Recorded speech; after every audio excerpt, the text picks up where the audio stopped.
이 채널의 수많은 기막힌 사연들을 들으며 분통하기도 했고 시원하게 웃기도 한 40대 여자 구독자입니다. 세상엔 정말 다양한 사람들이 많다는 걸 다시금 깨닫고 있는데 제가 겪은 사람도 사연으로 보내면 아주 웃기고 재밌을 것 같아 글을 쓰게 되었답니다. 아마 통쾌한 사이다를 얻으실 수 있을 테니 꼭 끝까지 들어주시길 부탁드려요. 저와 남편은 29의 회사에서 만나 2년이 되었습니다. 회사 규모가 작고 직원이 4명밖에 없어서 비밀 연애는 택도 없어서 금세 들통이 났죠. 저희는 사귄 지 1년 만에 결혼을 하기로 했고 바로 양가 부모님께 인사를 드렸답니다. 양가 집안 모두 가난한 축이어서 아무런 도움을 받지 못하고 저희끼리 알아서 결혼 준비를 해야 했어요. 큰 욕심이 없었기 때문에 신혼집을 조금 넓은 원룸을 구해 월세로 시작했습니다. 가전제품이 모두 옵션으로 있었기 때문에 따로 혼수를 마련하지 않고 들어갔죠. 그곳에서 남편과 소박하게 오순도순 잘 살았는데 얼마 지나지 않아 아이를 덜컥 임신하게 되었답니다. 저희야 원룸에서 지내도 상관이 없었지만 아이를 키우기에는 안 좋은 환경이었기 때문에 임신 5개월 차가 되면서 운 좋게 임대 아파트에 들어갔답니다. 이듬해 아들을 낳게 되었고 남편과 저는 맞벌이를 이어가며 친정과 시댁에 돌아가면서 아들을 맡겼어요. 그이와 제가 버는 돈이 많지 않다 보니 육아비용과 생활비를 제외하면 남는 돈이 거의 없었답니다. 힘들긴 했지만 이 정도는 평범하게 사는 축에 낀다고 여기며 감사한 마음으로 살았죠. 아들이 태어난 지 얼마 지나지 않아 시동생이 결혼을 하겠다며 예비 동서를 시댁에 데려왔고 온 가족이 모여서 식사를 하게 되었습니다. 도련님은 평범하게 중소기업에 다니는 직장인이었는데 과분한 여자를 데리고 왔다고 자랑을 심하게 했답니다. 엄마, 내 여자친구 공인중개사인데 한 달에 1,000만 원도 넘게 벌어. 게다가 사는 집도 전원주택인데 완전 대걸 같아. 너 완전 봉자 봤으니까 내 섹시한테 잘해줘야 해. 어머, 월 1,000만 원을 버는 데다 집까지 부자라고? 그거 너무 잘 됐다. 안 그래도 큰애들은 하루살이 마냥 돈에 쪼들려 사는 게 마음에 걸렸는데 너라도 잘 살게 되었다니 이 엄마 기분이 날아갈 것 같다? 김대 아파트가 어떻다고 그러세요? 우리 세 식구가 살기에 아주 딱 맞는 공간이라고요. 그러자 예비동서가 콧방귀를 뀌었답니다. 임대 아파트 사세요? 그런 데는 오래되고 낡아서 냄새나지 않아요? 난 그런 데서 하나도 못 살 것 같은데. 처음 본 예비동서가 무식한 발언을 해서 제가 날을 세우고 받아쳤습니다. 이봐요 동서, 무슨 말을 그렇게 해요? 냄새가 나서 못 살겠다니. 저희 아파트도 다른 아파트와 다를 게 하나 없어요. 아, 죄송해요. 저도 모르게 말실수를 했네요, 형님. 큰애 너는 별것도 아닌 거 가지고 왜 성질을 내고 그러냐? 아니, 말에 너무 생각 없이 뺏는 것 같아서 한마디 한 거예요, 어머님. 너 그거 자격지심이다. 괜히 죄 없는 내 새며느리 잡을 생각 말아라. 그리고 예비 동서의 말이 이어졌는데 시동생이 신혼집 마련할 형편이 되지 않아 자기가 고급 아파트를 구했다고 하더군요. 예비 동서는 공인중개사로 돈을 얼마나 잘 벌고 있는지 입에 침이 마르도록 자랑질을 했죠. 이에 시어머니는 며느리 하나 잘 얻어서 시동생을 걱정 없이 장가를 보낼 수 있어 좋아 죽더군요. 우리 새끼 덕에 발 뻗고 잘 수 있겠다. 귤치같이 돈에 허덕이며 살면 어쩌나 걱정이 많았는데 말이야. 어머님, 아무런 걱정하지 마세요. 어머님 아들에게 부족한 점은 제가 다 채워줄 거예요. 그게 바로 사랑의 힘이 아니겠습니까? 어쩜 너는 말도 그렇게 예쁘게 잘하니? 정말 고맙다 새아가. 그렇게 시동생과 동서는 한 달 뒤 결혼식을 올리게 되었고 저희 임대 아파트에서 가까운 신축 아파트에 입주했습니다. 솔직히 부러운 마음이 있긴 했지만 잠시뿐이었고 동서에 대한 관심을 끄게 되었어요. 그런데 한 동네에 살다 보니 마주칠 일이 잦았습니다. 동네에 하나 있는 대형마트에 장을 보러 가면 10번 중 7번은 꼭 동서 얼굴을 보게 되었답니다. 형님, 장 보러 오셨나 봐요. 그런데 죄다 할인하는 것만 사셨네요. 할인하는 건 다 이유가 있어서 그런 건데. 싸다고 무턱대고 집어서 집에 가면 후회할지도 몰라요. 저처럼 가격은 좀 나가더라도 가치가 있어 보이는 걸 사시는 게 훨씬 좋다고요? 동서, 내 장은 내가 알아서 볼게. 괜한 말로 사람 기분 나쁘게 하지 말고 마저 장 보고 돌아가. 또 기분 상하셨어요? 형님은 제가 입만 열면 삐치시더라. 알았어요. 그럼 마저 싸구려 식품 많이 사서 지지고 볶아서 드세요. 동서, 진짜 말 함부로 하지 말랬지. 무시하는 발언 좀 그만해. 자기가 얼마나 잘나는지 모르겠지만 윗사람한테 이런 식으로 말하면 안 되잖아. 형님, 꼰대셨어요? 위아래를 이러고서 왜 따져요? 똑같은 며느리일 뿐인데. 저한테 기강이라도 잡고 싶으신 거예요? 아, 고리타분하다. 알았어요. 말 조심할 테니 마저 일 보세요. 제 속을 뒤집은 동서는 실컷 장을 보고 마트에서 나갔습니다. 저는 길에서 또 마주치기 싫어서 조금의 시간이 지난 뒤 나갔네요. 그리고 2주에 한 번씩 시댁에서 모여 밥 한 끼를 먹는데 동서의 만행은 더 심해졌습니다. 제가 주방에서 요리를 하며 조수로 쓰려고 불렀더니 자기는 주방에 가면 안 된다고 하더라고요.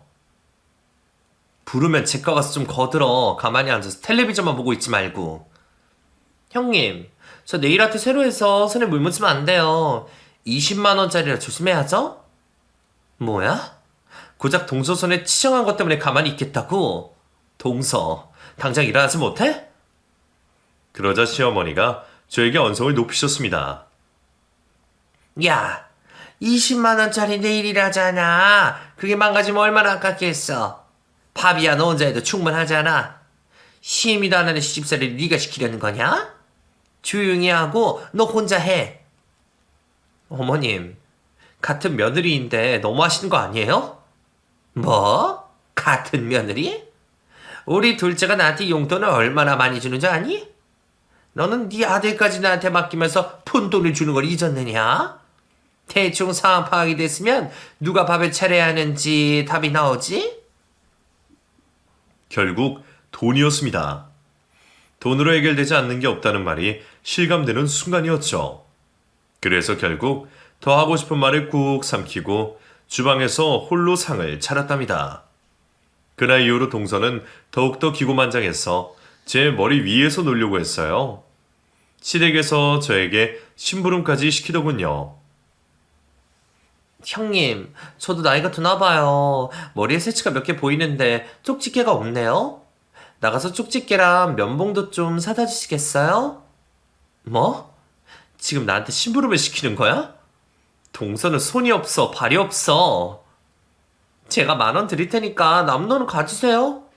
그래도 싫으세요? 한 푼이 아쉬운 분 아니었나? 동서, 똑바로 들어. 우리 식구들 먹고 사는데 아무 지장 없어. 대출금도 하나 없고 아들 미래를 위해 적금도 들고 있어. 그리고 잘 살고 못 살고를 떠나서 손윗 사람한테 심부름을 시키는 건 잘못된 행동이야. 형님, 그냥 쪽집게 하나 사다 달랬는데 형님 가정상활을 알리고 훈계를 하세요. 진짜 꼰대네. 알았어요. 내가 직접 사오면 될 거 아니에요. 동서의 만행에 제 남편도 나서서 뭐라 해봤지만 도무지 태도가 달라지지 않았습니다. 서방님은 동서에게 물들었는지 제 남편을 무시하고 깔보는 언행을 일삼았어요. 형, 나 다음 주에 차 산다. 우리 와이프가 벤츠로 사준대. 부럽지? 그래, 잘 됐네. 그런데 너무 과소비하는 거 아니야? 차야 굴러가기만 하면 되는 거 아닌가? 아이고, 이 찌질아 형님아. 남자의 자존심은 차로부터 나오는 거 몰라? 하긴 마티즈를 타고 다니면서 쪽팔림을 못 느끼는 형이 뭘 알겠어. 앞으로 100년 만년 마티즈나 끌고 다녀라. 아, 앞으로 본가에 올 때 내 벤츠 옆에 가오 떨어지게 형 똥차 주차하지 마. 이 자식이 돈 많은 재수씨랑 그러더니 변했네. 너 자꾸 이런 식으로 예의 없이 나오면 형도 못 참는다. 안 그래도 재수씨가 네 형수한테 하는 행동 때문에 충분히 화가 나 있거든? 무슨 말을 못해. 난 그냥 있는 사실을 말한 것뿐이야. 꼭 없이 사는 사람들은 알량한 자존심만 그득하다니까. 우리랑 비교되기 싫으면 하루빨리 성공하면 될 거 아냐. 이에 남편은 서방님의 뒤통수를 날렸습니다. 그걸 보고 얼마나 통쾌하던지. 자주 좀 그래주면 동서 때문에 쌓인 스트레스를 조금이나마 덜 수 있을 것 같았네요. 이듬해 동서가 아들을 낳게 되어 축하하러 시댁에 모였습니다. 돈을 잘 버는 건 알겠지만 갓 태어난 아기에게 수백만 원짜리 옷을 입히는 게 이해되지 않았어요. 게다가 시어머니는 제 아들과 대놓고 비교질을 하셨습니다. 역시 둘째에는 기티가 난다. 이 눈코입 좀 봐. 이목구비가 또렷한 걸로 봐서는 나중에 부자가 되겠다고. 첫째 손자는 생긴 게 흐리멍텅해가지고 밥이나 제대로 벌어 먹고 살지 모를 텐데 말이야. 어머님, 괜한 말씀 마세요. 그러다 또 형님이 발끈하면 어떡하려고 그러세요? 시깝게 뭔데 발끈해? 내가 틀린 말이라도 했느냐? 크네, 네가 말해봐라. 내 말이 기분 나쁘냐? 어머님, 저 아무 말도 하지 않았어요. 동서, 괜히 시비 붙이려고 입 좀 놀리지 마. 얘가 지금 어디서 그따위 소리를 해? 우리 집 보배 같은 며느리한테 네가 뭔데 입을 놀리라 말아야. 어머님 그만하시죠. 그리고 저한테 뭐라 하시는 건 참겠는데 제 아들한테 심한 말 하지 말아주세요. 부탁드립니다. 시어머니는 자기도 잘못을 느꼈는지 헛기침을 하고 고개를 돌렸습니다. 제 남편은 서방님과 재수 씨를 번갈아가며 노려보고 있었는데 두 사람이 큰일이 날 걸 예상했는지 다른 곳으로 시선을 돌렸답니다. 그렇게 집으로 돌아왔는데 남편이 앞으로는 시댁을 가는 걸 피해야겠다는 말을 하더군요. 저도 기다리던 바라 그렇게 하자고 대답했습니다. 우리 엄마나 동생 그리고 왕재수 재수 씨까지 우리 무시못해 죽고 귀신이 붙었나 봐. 내가 당신과 아들한테 너무 미안해서 고개를 들 수가 없어. 여보, 미안해. 당신이 뭘 잘못했다고 사과를 해. 그래도 자기가 내 마음 알아주니 다행이다. 그래서 시댁과 거리를 두자고? 앞으로 엄마랑 재수 씨한테 전화가 걸려오면 그냥 받지 마. 내가 알아서 할게. 그래서 저희 식구는 특별한 행사가 아니면 시댁에 가지 않기로 했답니다. 남편이 그런 결론을 내려줘서 어찌나 고맙던지 막힌 속이 뚫리는 기분이었어요. 몇 달 뒤 시아버지 제삿날이 다가와 어쩔 수 없이 시댁에 갔는데 시어머니가 인생을 찌푸리며 말씀하시더라고요. 너희는 자존심만 그렇게 세서 어디다 써먹니? 둘째 네가 질투나서 시댁에 발길을 아예 끊으려고 한 거냐? 저는 속에 있는 말을 했다간 일이 커질 걸 알고 있었기 때문에 가만히 고개를 숙이고 죄송하다고 말씀드렸네요. 그리고 주방으로 들어가 제사 음식을 준비하려는데 이번에도 동서가 거실 소파에 앉아 군뱅이처럼 가만히 있더라고요. 동서, 오늘은 아버님 제사니까 와서 거들어. 어떠한 핑계도 대지 말고 빨리 와. 형님, 저는 어머님한테 제사 비용을 100만 원이나 드렸어요. 그러니까 앉아서 쉴 자격이 있지 않나요? 뭐야? 그 제사 비용을 내가 받은 것도 아닌데 왜 나 혼자야 해? 빨리 와서 전 붙여. 어머님, 형님이 저더러 일하라는데 어떻게 할까요? 전이라도 붙일까요? 아니다, 세아가. 네가 왜 그런 고생을 하니? 야, 큰애. 너 지금 누굴 부려먹으려는 거야? 제사 준비는 너랑 나 둘이서 해도 충분하니까 힘들게 일하는 애 괴롭히지 마라. 어머님, 저도 일하고 왔어요. 똑같이 일했는데 누구는 앉아서 놀고 누구는 팔 걷어붙이고 소처럼 일해야 하나요? 이게 또 겁도 없이 대드네? 그렇게 억울하면 너도 제사 비용을 내놓고 앉아서 놀아라. 왜? 그럴 돈은 없나 보지? 그럼 그냥 입 다물고 하던 일이나 계속해. 정말이지 시댁에는 대화가 통하는 사람이 한 명도 없었습니다. 남편이라도 있었으면 같이 덤벼들기라도 할 텐데 야근하고 제사가 시작될 때나 오게 되었으니 저의 썩어가는 마음을 인내해야 했죠. 그래서 결국 시아버지의 제사상을 거의 다 저 혼자 차리고 제사를 지냈답니다. 그래도 시댁에 찾아가는 일이 거의 없었으니 그나마 위로가 되었어요. 남편과 저는 맞벌이로 같은 회사에서 계속 일을 했고 아들은 친정엄마의 손에 잘 크고 있었답니다. 그렇게 강산이 한번 바뀔 때까지 저희 가족은 시댁 식구들을 만날 때를 제외하곤 무척이나 행복했습니다. 10살이 된 아들은 축구를 아주 잘해서 손흥민 같은 축구 선수가 꿈이었어요. 아들이 다니는 초등학교에 축구부가 있었는데 코치님이 아들의 실력을 한눈에 알아보고 스카웃까지 했답니다. 축구부 활동에 들어가는 돈이 많긴 했지만 아들이 좋아해서 아낌없이 지원해 주었어요. 그런데 동서의 아들도 제 아들과 같은 축구부에 들어갔습니다. 학부모들 사이에 소문을 들어보니 실력이 없는데 매일 코치님을 찾아가 애걸복걸해서 축구부에 넣었다고 하더라고요. 그래서 축구부 학부모님들의 모임이 있으면 어쩔 수 없이 동서의 얼굴을 봐야 했답니다. 그런데 동서가 저를 따로 불러서 한마디 하더라고요. 형님, 학부모들한테는 우리가 동서지간이라는 걸 비밀로 해주셨으면 좋겠어요.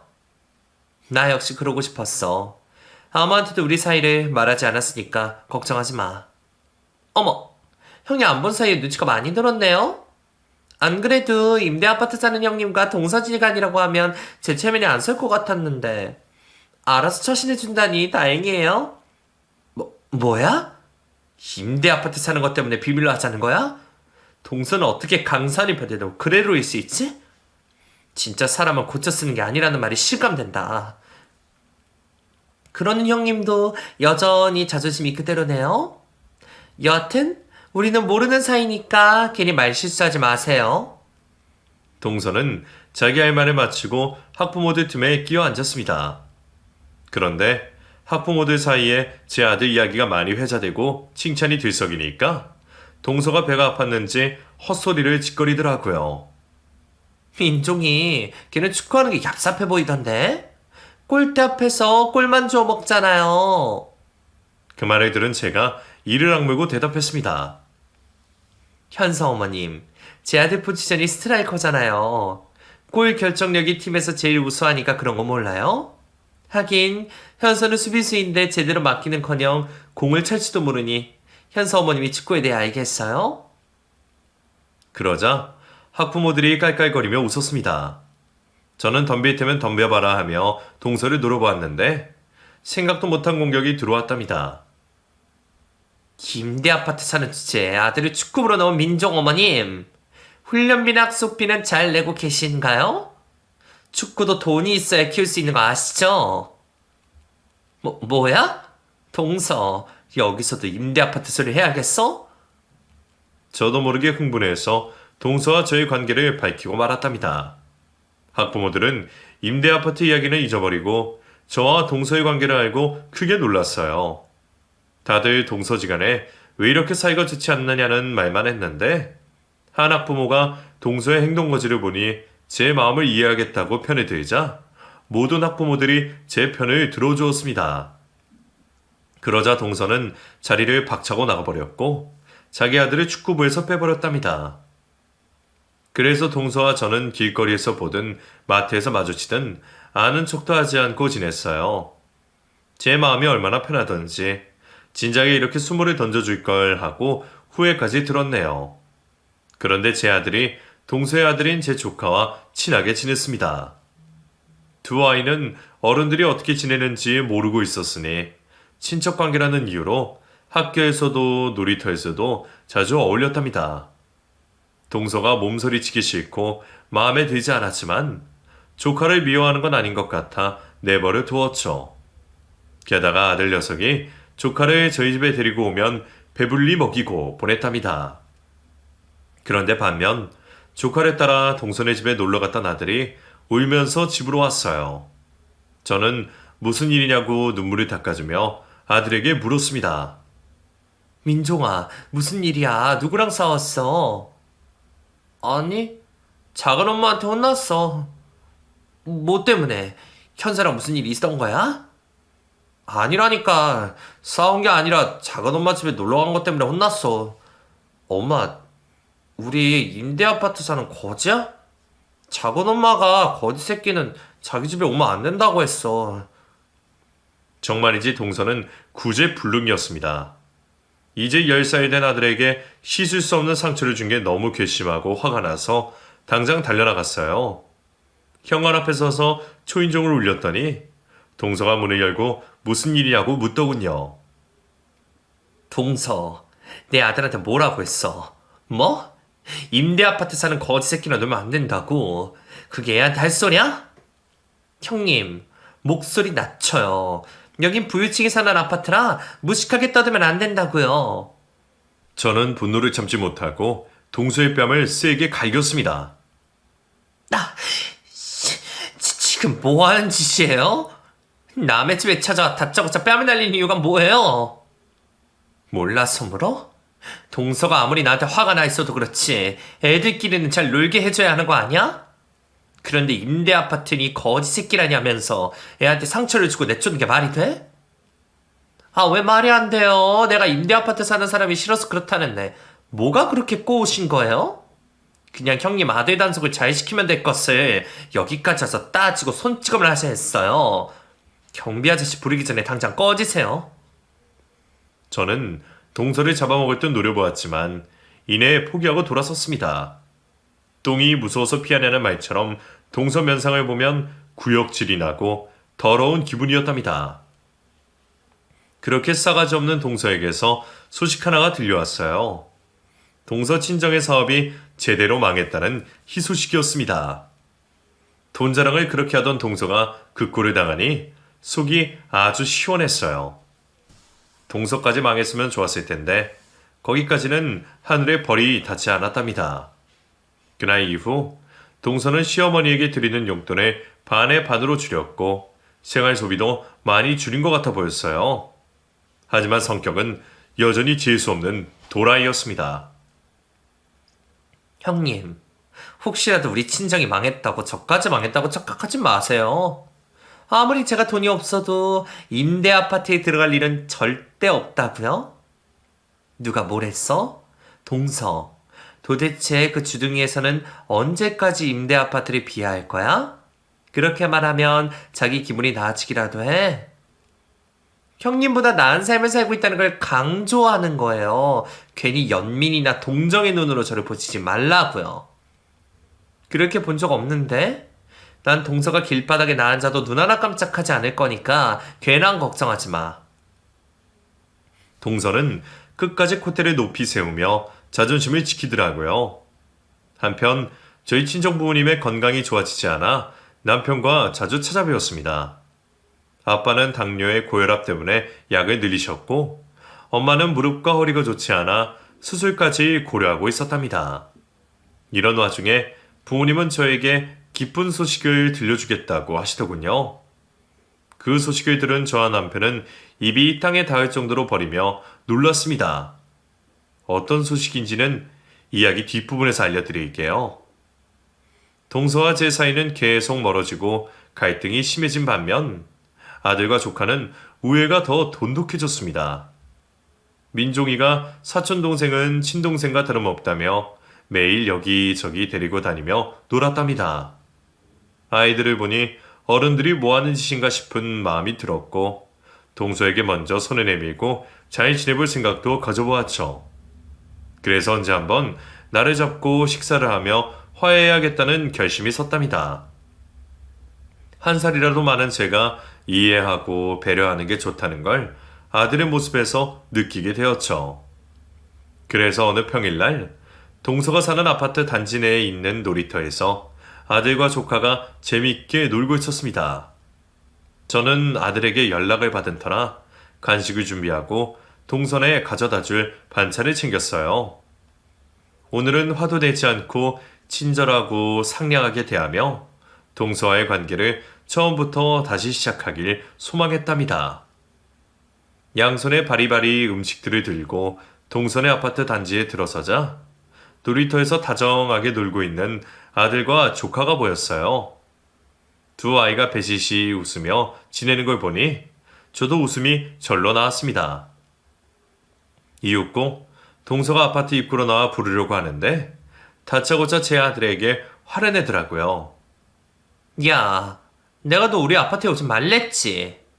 이 놀이터는 우리 아파트에 사는 애들만 이용할 수 있는 거라고. 너 같은 임대 아파트에 사는 거지 새끼들은 여기서 놀 자격이 없어. 그리고 우리 현서랑 놀지 말라고 그렇게 말했는데도 왜 자꾸 내 아들한테 들러붙는 거야? 너 혹시 현서한테 돈이라도 뺏는 거 아니야? 너 주머니 좀 보자. 제 아들은 아무 대답도 하지 못하고 눈물만 흘리고 있었습니다.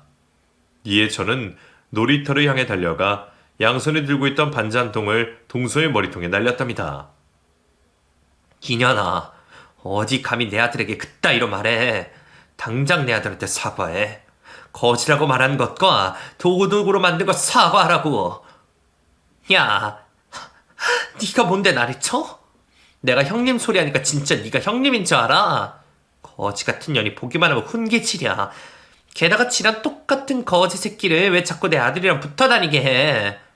확실하게 말할 테니까 잘 새겨들어. 니들 모자 우리한테 껄떡대지 마. 거지들이랑은 상종도 하기 싫으니까 떨어지라고. 저는 다시 동서의 뺨을 날렸습니다. 그러자 동서가 악을 쓰며 저에게 달려들었어요. 기년이 내가 맞고 가만히 있으니까 가만히로 보이나? 너 죽어볼래? 나 왕년에 학교에서 유명한 일진이었거든. 일진?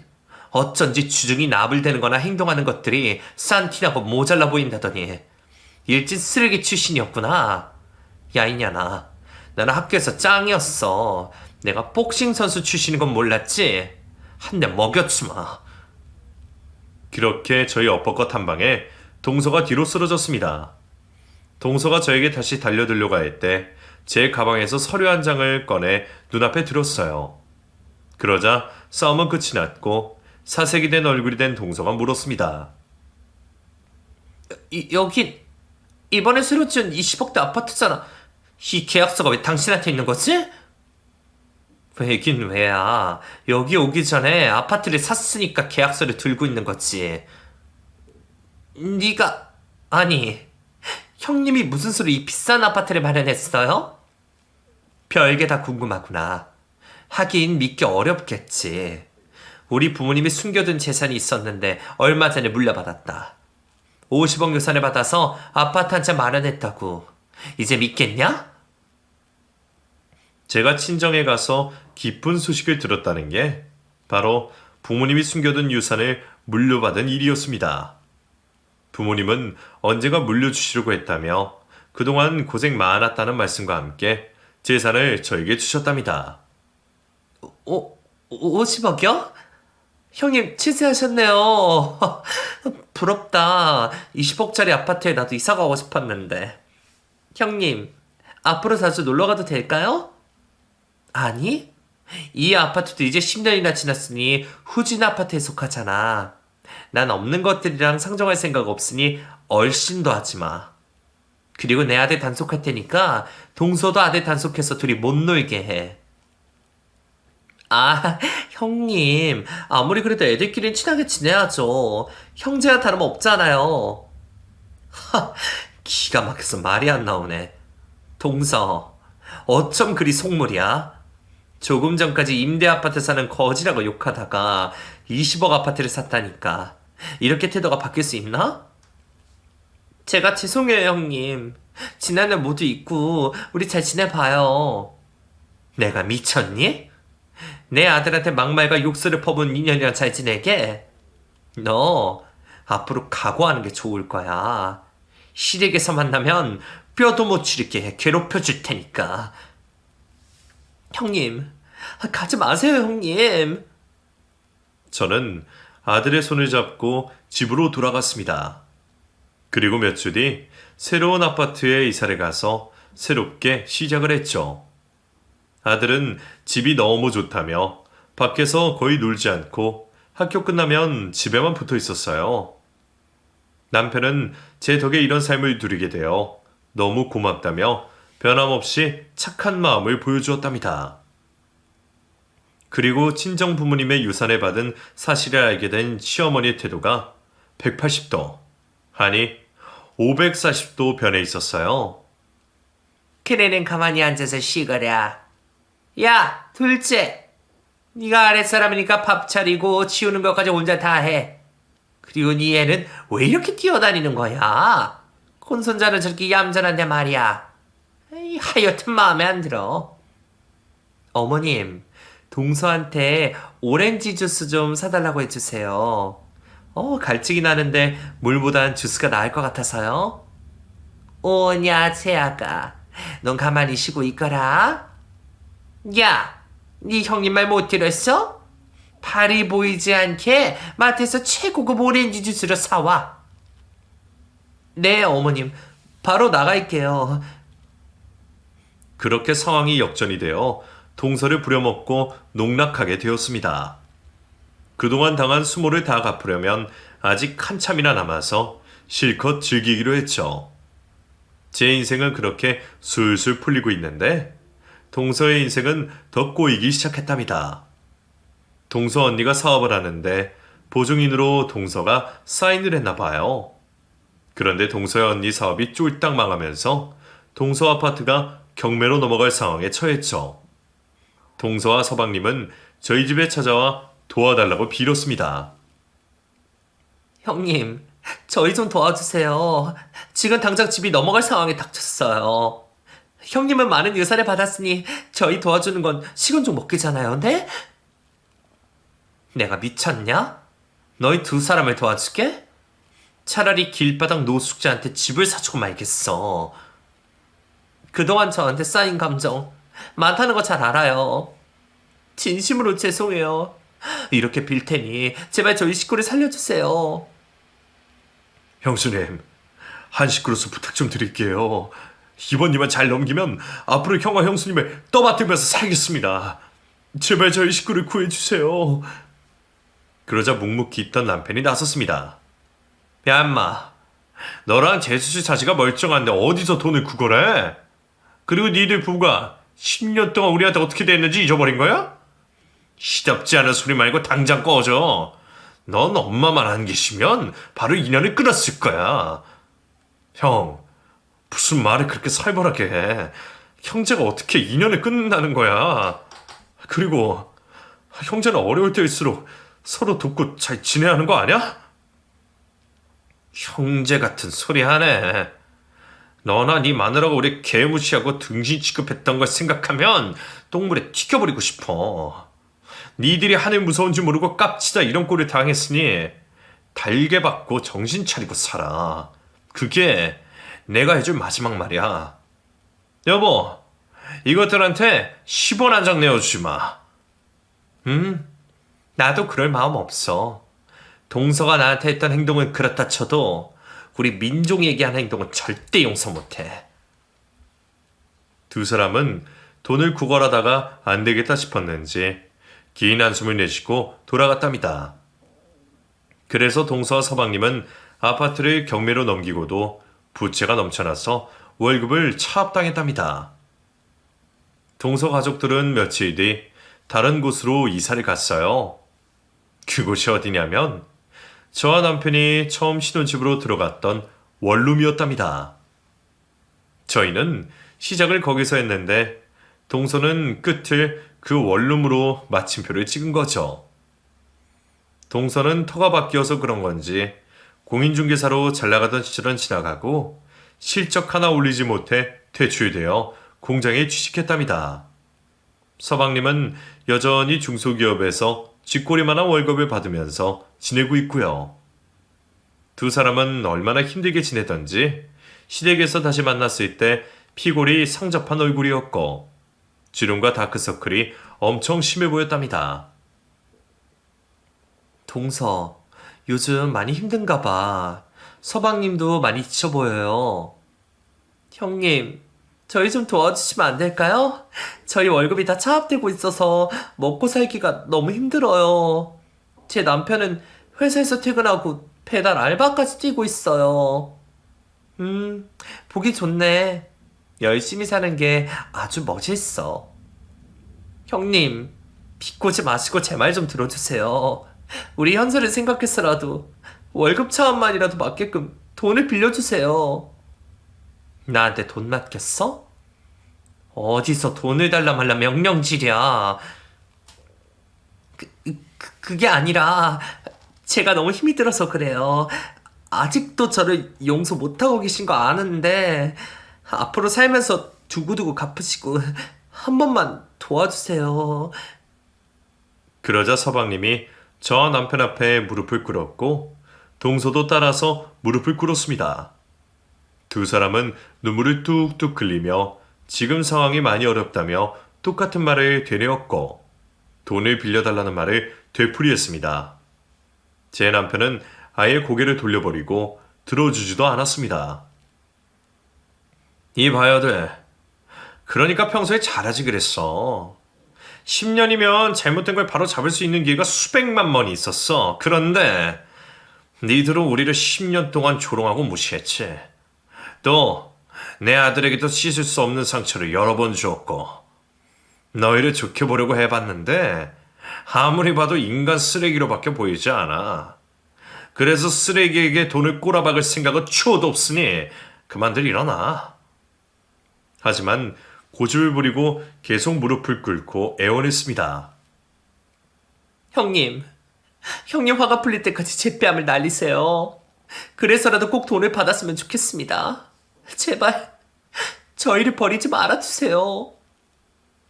저는 100번을 들어도 동서를 용서해주고 싶지 않았습니다.